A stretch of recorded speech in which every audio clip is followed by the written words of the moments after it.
Extreme heat is making its return to the valley this week, and that means some popular hiking trails are closed today to try and keep those hikers and first responders safe.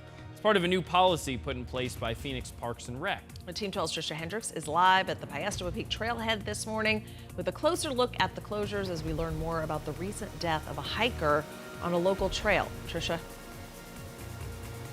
Good morning, guys. Yes, live on the Piestewa Peak Trailhead. Looks can be deceiving. While it may seem like a somewhat cool that is, hike compared to what we're up against during the peak hours of the day with a packed parking lot like this, a lot of hikers trying to get that hike in before the sun comes up.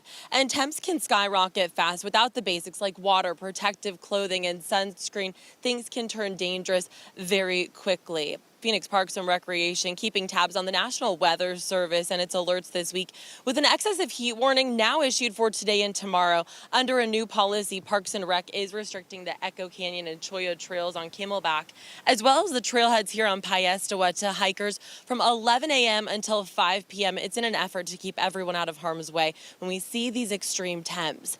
The policy was put in place after 12 Phoenix firefighters were sent home in 3 back-to-back rescues. That was earlier this summer. Today's trail closures also come just days after a woman died while hiking Camelback Mountain.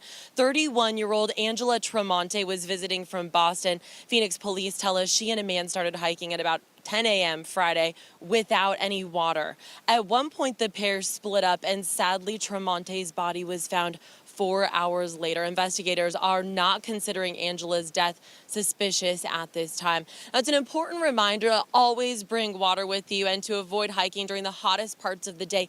Again, up against this new policy with Phoenix Parks and Rec, you cannot go hiking on the trails that we just mentioned today from 11 a.m. until 5 p.m. Again, that's today and tomorrow because of that excessive heat warning. So with that being said, definitely a time to keep in mind.